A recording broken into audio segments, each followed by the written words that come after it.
그냥 시간이 없으니까. 와, 오늘 진짜 며칠 만에 나왔더니 너무 춥네요.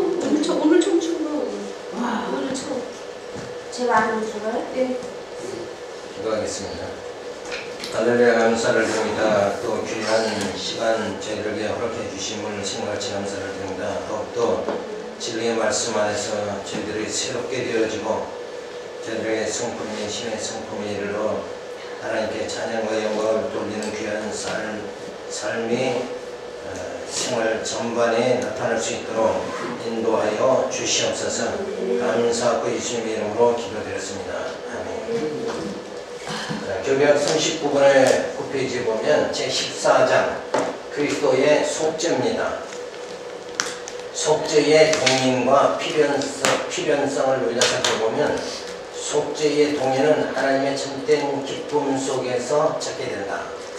이 속죄의 동인이라는 말은 왜 하나님께서 우리의 죄를 사해 주시는가, 뭐 때문에 사해 주시는가, 그 원인이 뭔가, 어떤 의미인가, 그걸 말해주는 거죠.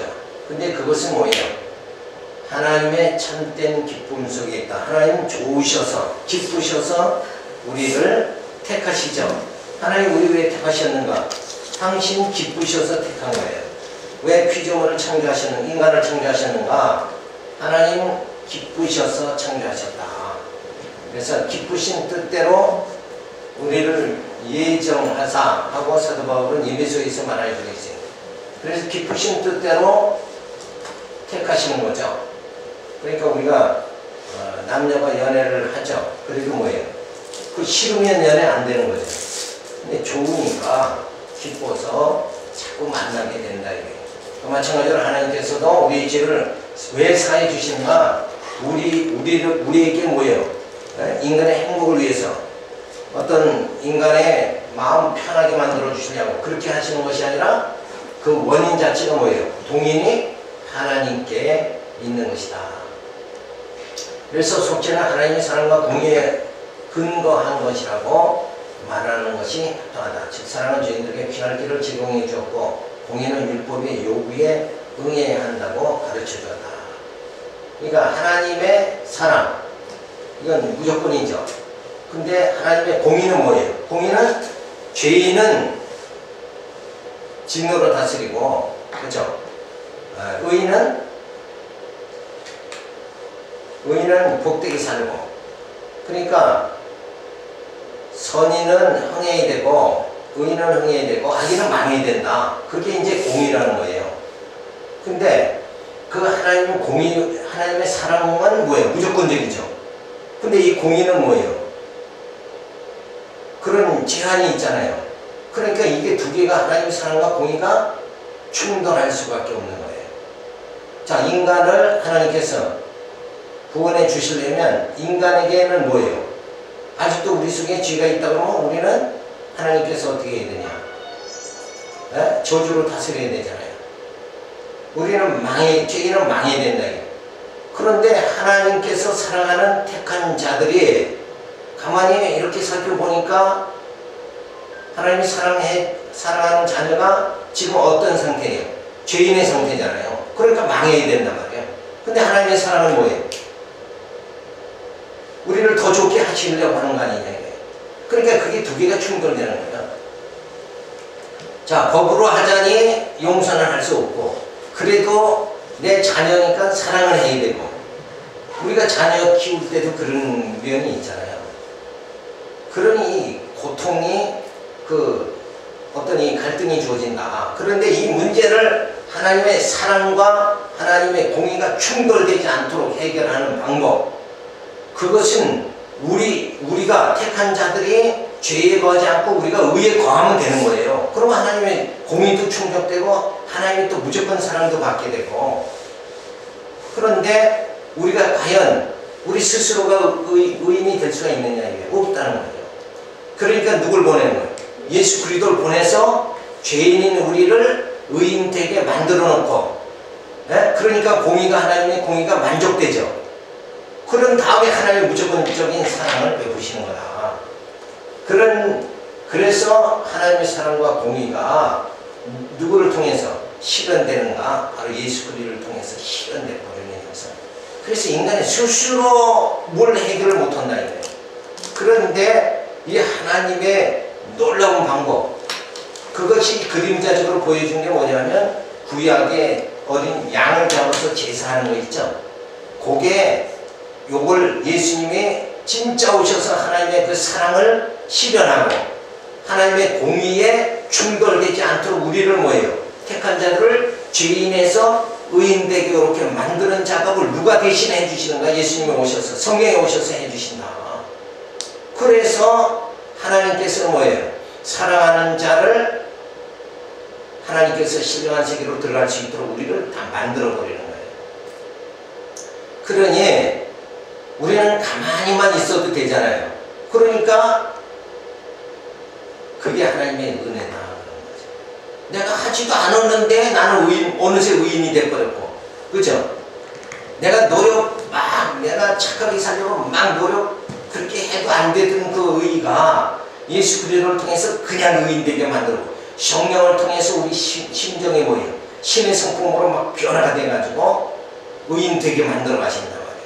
그러니까 하나님은 이건 엄청난 놀라운 정말 하늘의 지혜다. 이 지혜를 누가 하나님께 가르쳐 줬느냐?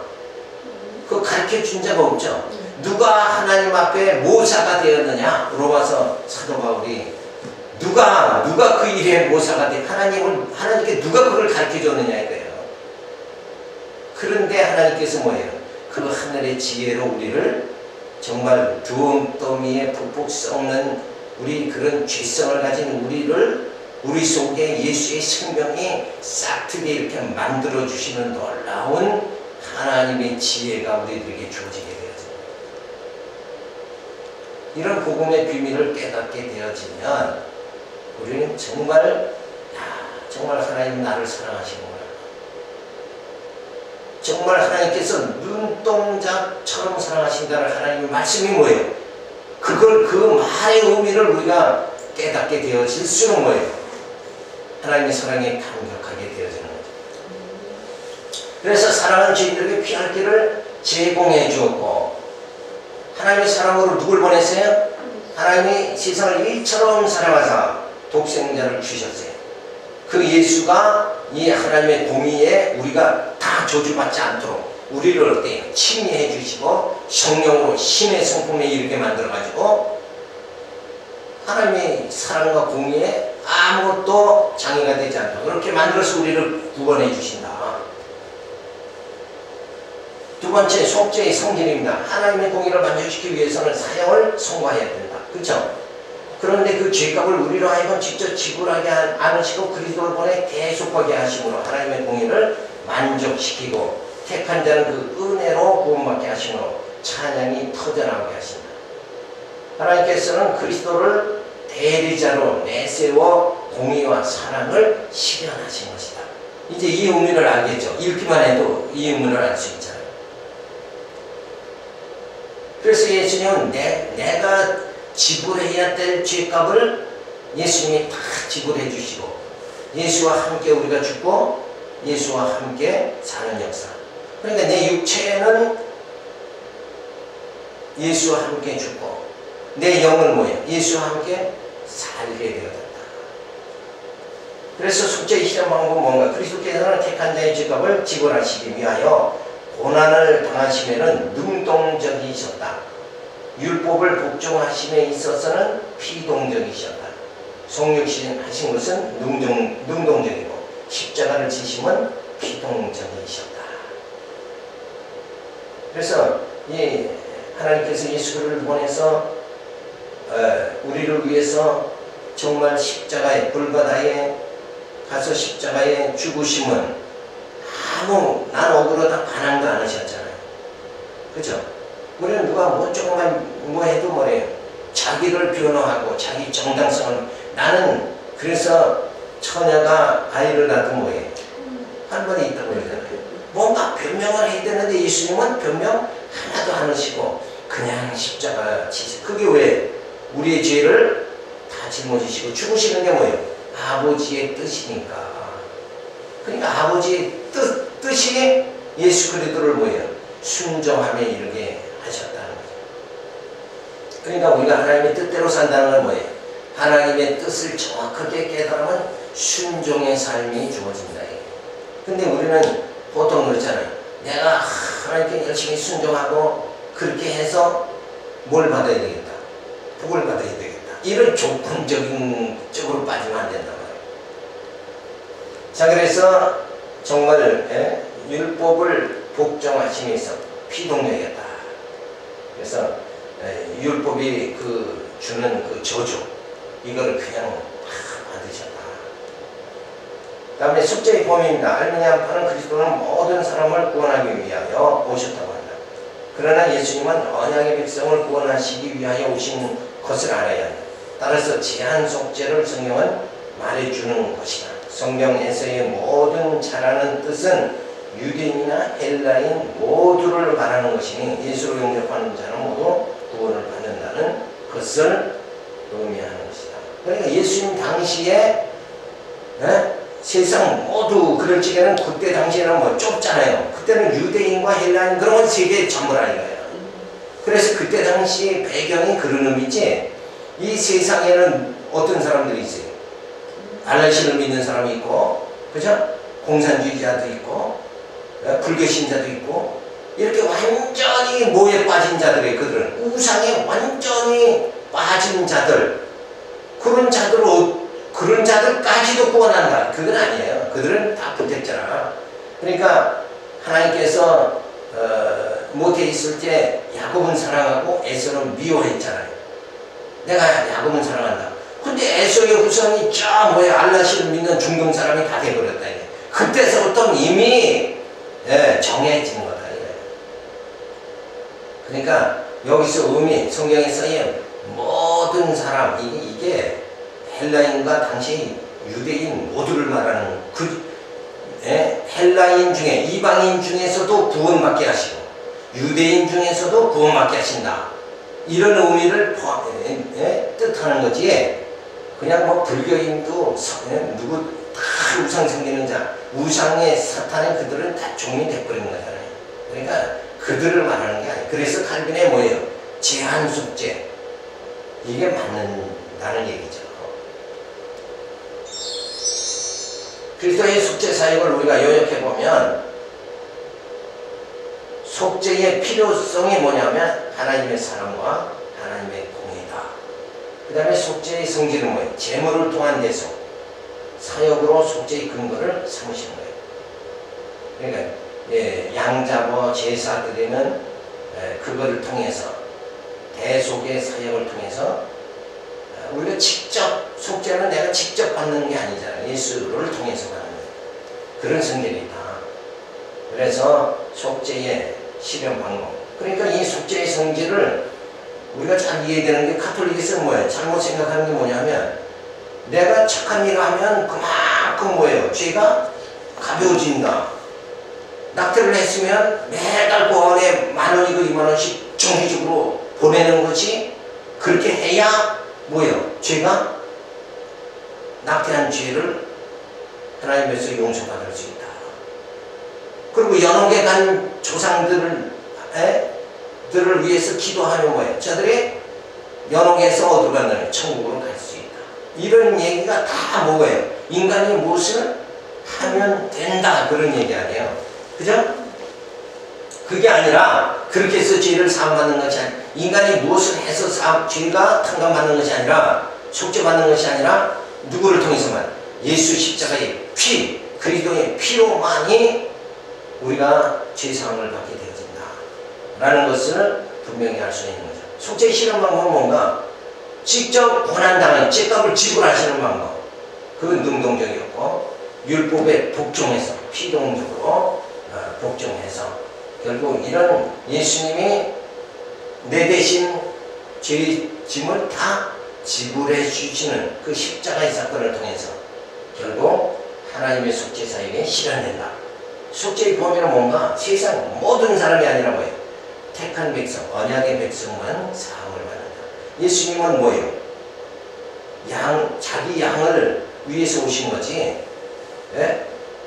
모두를 위해서 오신 건 아니다. 이렇게 우리가 해석을 해야 돼요. 구약에서는 양자가 안수하여 죄를 전가시키고 대속의 죽음으로 죄를 사하셨는데 그리스도가 오시어 친히 제물이 되시어 죽으심으로 우리의 죄를 사해 주셨다. 그 다음에는 제4부로 들어가서 성경에 관한 교리입니다. 로고스, 말씀이라는 뜻이며 하나님과 인간 사이의 매개체 역할을 한다. 성경 말씀을 헬라어로 로고스라 하면 일반적으로 하나님의 뜻을 보여주고 교훈하고 명령한 하나님의 말씀을 의미한다. 하나님께서 자신의 뜻과 계획과 목적을 알리는 말씀을 뜻한다.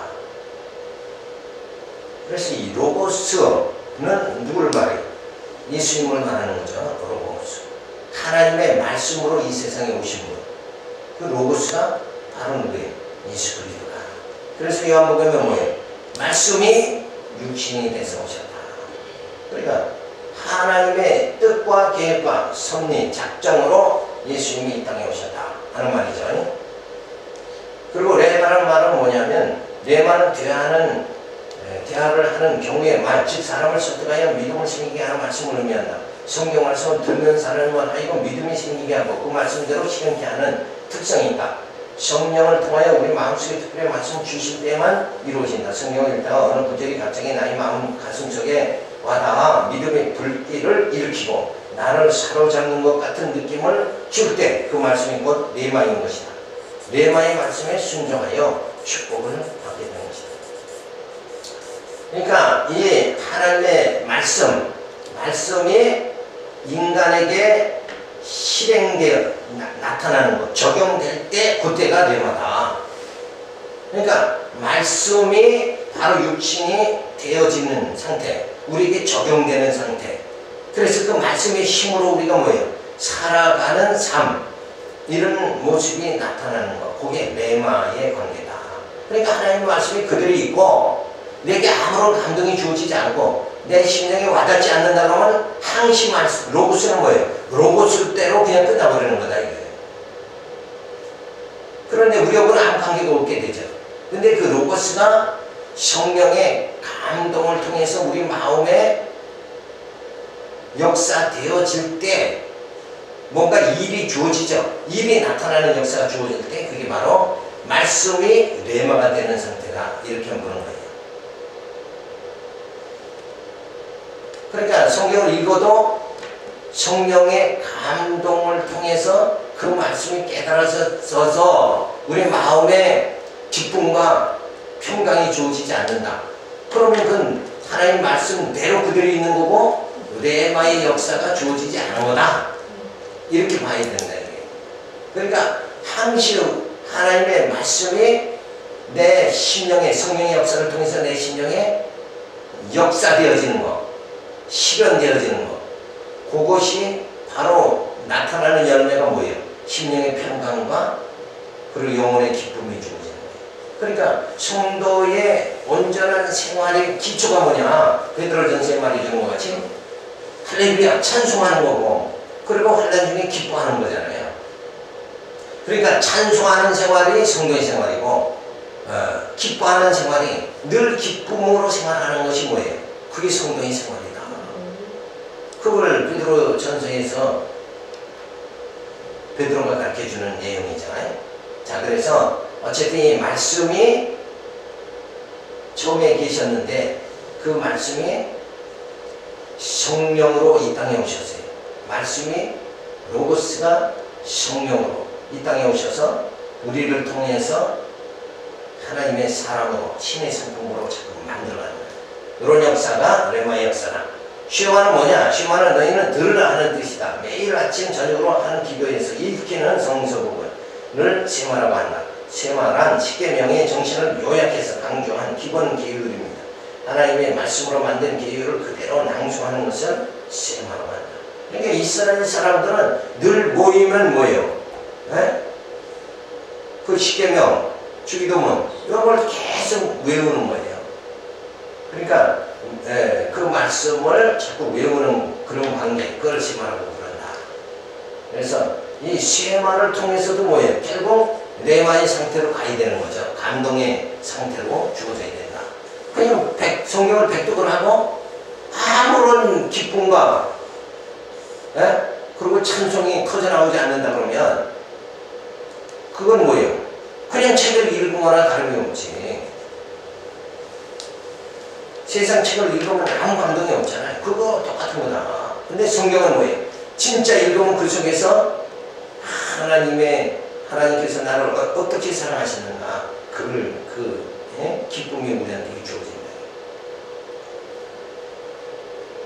그래서 성경에 관한 교리를 우리가 살펴보면 로고스는 하나님의 뜻, 하나님의 계획, 하나님의 목적을 말한다. 그러니까 영이신 하나님이 시간 세계에 뭘로 나타나는 거예요? 말씀으로, 로고스로, 바로 하나님의 뜻으로 나타나서 역사되어지는 것. 그것을 로고스라고 그러죠. 레마는 로고스를 언약 백성이 적용하시는 하나님의 사역, 지성, 감성, 의지의 변화가 나타나게. 그러니까 하나님 말씀이 내게 임하면 성령이 감동을 줘가지고 그 말씀대로 내 지성과 감성과 의지가 다 바뀌어버리는 거예요. 이걸 뭐라 그래요? 변하다 그러죠. 그걸 다른 말로 하면 중생, 거듭난다 이런 거예요. 그러니까 죄인의 지성, 죄인의 감성, 죄인의 의지에서 이제는 뭐예요? 진짜 변화가 돼가지고 하나님을 아는 신지식의 지성을 갖게 되어진다. 그렇죠? 그리고 하나님의 그 사랑을 깨닫는 감성이 주어지는 거예요. 하나님의 사랑이 감격하게 되고, 그리고 그 뜻대로 아버지의 뜻대로 살아가는 의지가 자꾸 주어지는 이걸로 완전히 바뀌게 되는 거예요. 그러니까 전에는 내가 나를 어떻게 기쁘게 할까, 내가 먹고 싶을 때 먹고 자고 싶을 때 자고 이런 육체의 속성대로 기쁜 대로 살아가지만 이제는 누구 뜻대로, 누구 기쁜 진대로 살아야 돼요. 하나님이 기쁘신 뜻대로, 하나님이 이걸 기뻐하실 거다. 그래서 그 뜻대로 살아간다 이거예요. 그래서 형제를 사랑하고, 그리고 하나님 기뻐하시는 건 뭐예요? 예수님의 명한 대로 딱 끝까지 복음을 전하는 거잖아요. 그래 복음을 진리를 사수하고 이단들로부터 진리를 사수하고 그러면서 진리를 전파하고 이 땅 끝까지 전파하고 이 일을 그냥 우리가 힘써 하는 거라고요. 그 일이 지금 이렇게 우리가 말씀을 깨닫고 이 말씀을 복음을 땅 끝까지 전하는 거, 이게 내가 기뻐서 하는 게 아니라 뭐예요? 하나님이 그걸 기뻐하시니까. 그래서 우리가 땅 끝까지 복음을 전하는 자가 되어지는 거예요. 그래서 그런 그 변화가 다 주어져야 된다. 그러니까 늘 제가 말씀드린 대로 뭐예요? 예수를 믿는다 그러면 예수가 진짜 영원한 왕이심을 믿어야 되잖아요. 그죠? 그러면 어떻게 살아가야 된다고요? 주님 내 뜻이 아니라 주님 뜻대로 살아가는 게, 그게 진짜 예수님이 나를 통치해서 주님 뜻대로 살아가게 하시는데, 그렇게 살아가는 삶이 나타날 때 예수 진짜 믿는 거다. 근데 예수 믿는다 그러면 여전히 내 뜻대로 살아가고 내 고집대로, 아직대로, 경험대로 이렇게 살아간다 그러면 그건 뭐예요? 그건 예수 믿는 게 아니다. 이렇게 말하는 건 마찬가지로 뭐예요? 진짜 하나님 말씀인 로고스가 내 심령 속에 레마로 주어진다 그러면 나의 뭐가 바뀌어야 돼요? 내가 신지식으로 내 지성이 바뀌어야 된다. 하늘의 지혜로 점점 내가 바뀌어져야 돼요. 그래서 땅의 소망이 아니라 하늘의 소망을 부여잡고, 또 내 감정이 그 뜨거운 하나님의 사랑에 감격하면서 살아야 된다. 그리고 주님 뜻대로, 하나님의 뜻대로 살아가는 그 생활이 나타나야 진짜 하나님의 말씀 로고스가 레마로 내게 역사되어진다. 이렇게 볼 수 있는 거예요. 그러니까 막 그 심리주의자들은 막 나는 보석을 치는데 생활은 변화가 하나도, 성품도 변화가 하나도 안 돼요. 그러니까 그들은 뭐예요? 뭘 해야 된다는 자기가 깨달은 걸 그냥 외치면서 사람들에게 존경받고 뭘 사람을 지배하려고 하는 그거고, 그거밖에 없는 거지. 진짜 하나님의 뜻대로 살아가는 건 아니다. 그렇게 바뀌어져 나가야 된다. 그러니까 예수 믿으면 산에 가서 돌을 닦고 보면 그래도 뭔가 신성한 거고 지금 정말 변화가 되는데, 예수 20년 30년 믿어도 변화가 안 되잖아. 그게 뭔가? 요런 관계죠.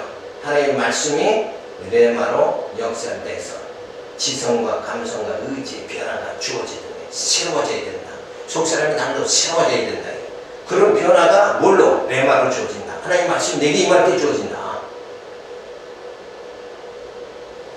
자, 그 다음에 세마는 우리 하나님 말씀을 자꾸 상고하는 거죠. 하나님 말씀을 정한 시간에 낭독하는 행위로 레마를 위한 준비 행동이다. 그러니까 말씀을 자꾸 상고해야 하는 로고스가 레마로 내 안에 역사되어진다. 그러니까 말씀을 이렇게 자꾸 신학적으로 또 말씀을 이렇게 성경을 계속 붙이고 깨달을 수는 뭐예요? 레마의 역사가 내 안에 자꾸 주어진다.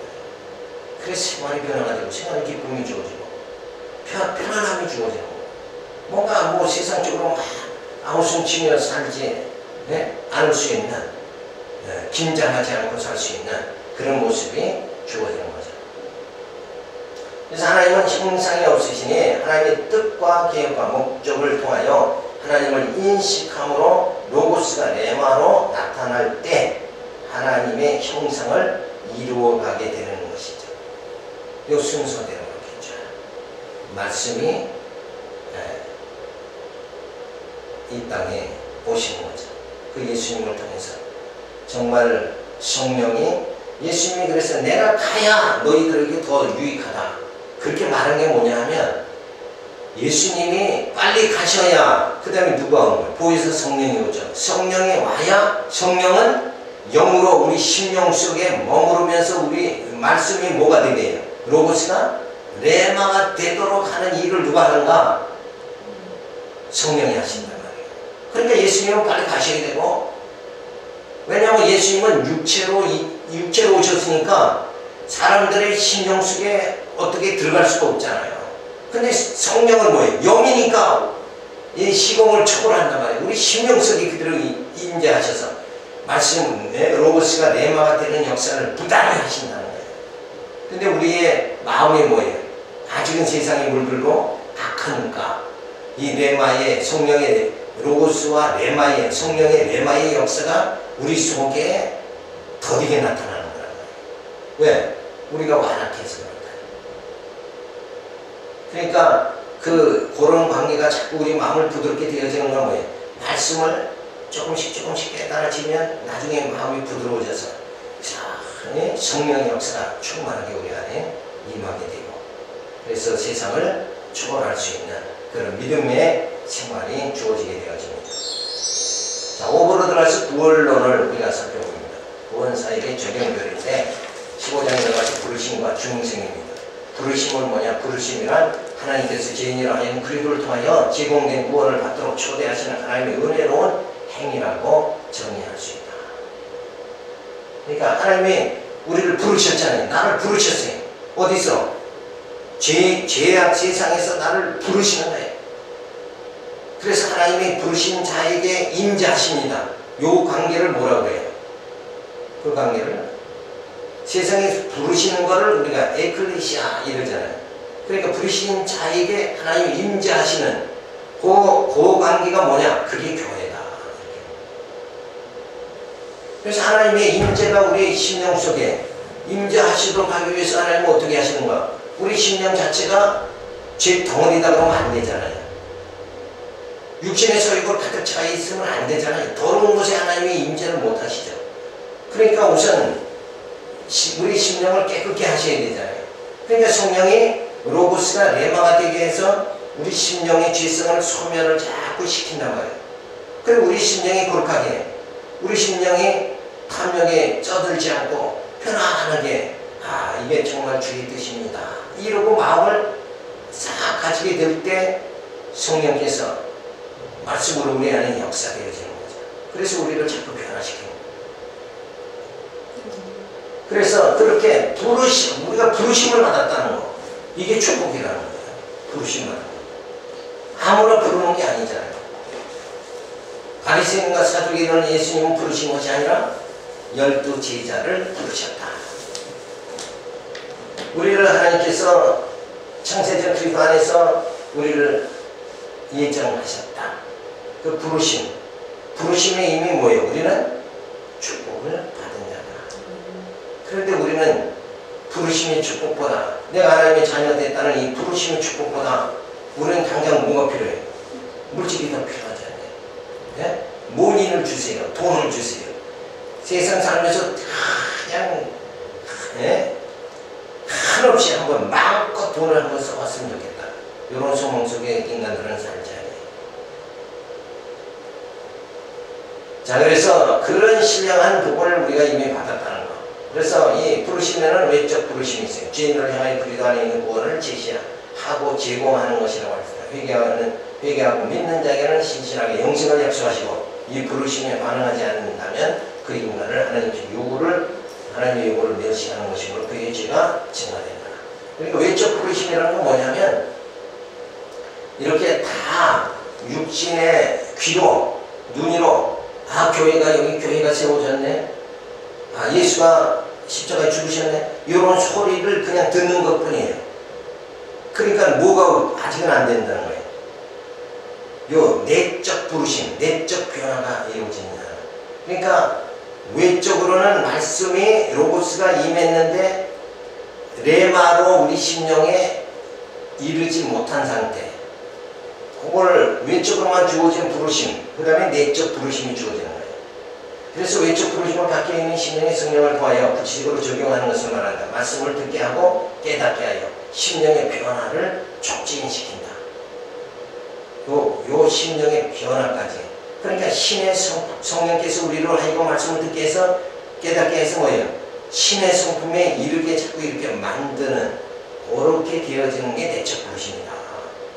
그러면 마음의 심령의 변화가 됐으니까 뭐예요? 우리 신앙생활이 완전히 변화된 신앙생활이 주어진다는 거예요.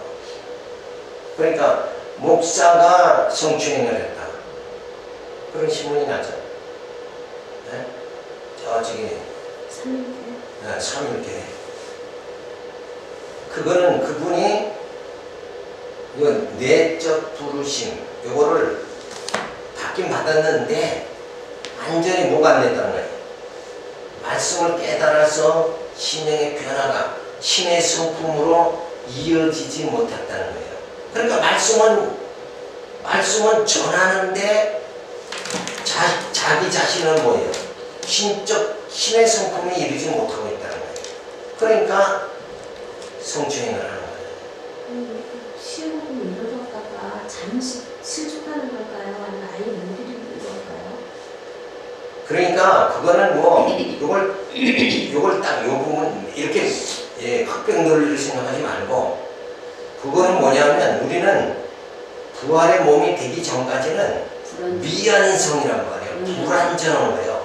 그러니까 내게는 뭐가 있어요? 사도 바울이 말한 대로 내게 속에는 악과 선이 있잖아요. 그러니까 그분이 그렇다고 완전히 선이 없다는 얘기가 아니라, 그 목사님이 선이 있는데 그 속에 악이 세게 그 순간에 세게 나타나는 거다. 그러니까 신의 성품에 이르지 못했다는. 전체적으로는 뭐예요? 자꾸 육신의 소욕이 죽어버리고 성령의 소욕으로 이렇게 바뀌어져야 되는데, 과정에서 그게 대등한 관계가 됐든가, 그 순간에는 뭐예요? 육신의 소욕이 더 탐욕이 더 앞선 거지. 강하게 나타났다. 다윗을 처음에 얘기를. 그러니까 그분이 아예 그분 속에는 선이 조금도 없다 이렇게 얘기하는 게 아니에요. 그 사람은 전혀 믿음이 아주 제로 상태다 이렇게 얘기하는 게 아니고, 순간에. 그렇죠. 그러니까 뭐예요? 그 예수님이 베드로에게 이 사탄아 그랬잖아요. 그러니까 뭔가 그때 악의 지배를 받는 거예요. 그러니까 우리도 순간순간 그렇게 될 때가 앞으로도 장담은 못해요. 그러니까 누가 나를 붙잡아줘야 돼? 성령이 나를 붙잡아줘야죠. 그러니까 진리 안에 늘 거하기만 하면 육신의 소욕은 안 나타나니까 그런 범죄를 안 하게 된다. 그러니까 진리 안에 충만해야 돼. 진리 충만해, 성령 충만하게 해요. 성령 충만한 상태가 되면 육신의 그런 탐욕으로 안 빠진다. 그러나 이 땅에 있을 때 우리는 언제든지 뭐예요? 아직은 미완성이다. 그걸 생각해야 돼요. 그러니까 미완성인 존재에서 누가 누구를 책망하고 지적하고 이럴 수가 없는 거예요. 지금은 이렇게 멀쩡해도 내일 모레 또 내가 어떻게 그 악에 사로잡혀가지고 내가 어떤 모습으로 나타날지 모르잖아요. 그러니까 이런 우리가 늘 외적 부르심에서 내적 부르심에 거할 수 있게 해달라고 늘 성령의 인도하심을 우리가 간구해야 되죠. 그래서 이제 이런 내적 부르심에 온전히 이르게 되어지는 게 뭐냐? 중생이다 이거예요. 그래서 새 생명의 원리를 인간 속에 뿌리시고 영원히 지구적인 성향을 거룩게 하시는 하나님의 행위라고 정의할 수 있다. 중생은 순간적으로 완성되어진다. 성화와 같이 점진적으로 이루어지는 것이 아니다. 두아디라 성의 자주장사로서 하나님을 동경하는 루디아라 하는 한 여자가 들었는데 외적 부르심이죠. 주께서 그 마음을 열어 엄밀한 의미에서 중생 바울의 말을 청정하게 한지라 내적 부르심이죠. 부르심과 중생이 거의 동시에 이루어지게 되어진다. 그러니까 중생이라는 것은 내가 예수를 믿게 되는 순간 벌써 이미 중생이 이루어지는 거예요. 그리고 이제 우리 속에 있는 악이 점점 제거되는 거, 이것을 성화다 이렇게 보아하는 거죠. 그래서 구원사역의 적용교리는 바로 외적 소명이 있어요. 죄인을 향하여 구원의 기회를 주시는 하나님의 사역. 내적 소명은 성령께서 지혜와 계시의 정신을 주사 듣고 깨닫고 변화되게 하시는 사역. 이게 바로 내적 소명이다. 중생의 사역은 뭔가 죄에서 벗어나 새 생명에 이르게 하는 성령의 사역을 말한다. 그래서 말씀이 내게 임하면 그게 외적 소명이죠. 내 속에서 말씀을 깨달아지는 내적 소명. 그리고 완전히 새 생명, 변화되어지는 그런 상태가 중생이다. 그리고 성화는 뭐예요? 내 속에 있는 악이 점점 소멸되고, 그래서 온전한 성화는 부활의 몸이 되어져야 된다. 자, 외적 부르심으로는 신지식을 알지 못하므로 내적 부르심을 통하여 성령의 중생과 성화의 과정 속에 연단하심으로 구원을 성취하시는 것이 하나님의 사랑입니다. 그러니까 하나님의 사랑은 결국 이 관계는 뭐냐면 탕자 있잖아요. 탕자가 아버지의 품에서 이제 떠나서 세상을 한 바퀴 돌고 경험을 쌓고 그러고 난 다음에 아버지의 사랑을 깨닫고 아버지 집에 다시 들어오는 이런 관계를 우리가 비추어서 생각할 수가 있는 거예요. 그러니까 그 온전한 아버지의 사랑을 깨닫는다는 거, 요거를 위해서 외적 부르심, 내적 부르심, 중생, 성화 요 과정을 다 밝게 만들어 주시다. 그러니까 하나님의 구원의 사역이 뭐 그냥 얼렁뚱땅 되는 게 아니라 이렇게 정말 아주 세밀하게 역사가 되어지는 거예요. 요 세밀한 역사, 이런 역사가 정말 하나님의 사랑이다. 그래서 그저 자식이 부모가 자식을 기를 때 아직 자식이 미숙해도 어리석은 짓을 해도 그저 이제 참 잘 될 거다. 그죠? 점점 자라나면 철이 들 거다. 이러면서 소망 속의 자녀를 양육하는 것 같이 하나님께서도 우리를 이런 과정을 통해서 자꾸 변화시켜 가는 그런 과정을 통해서 하나님이 우리를 사랑하는 그 하나님의 사랑이 나타나게 되어지는 거죠. 자, 5번 시작.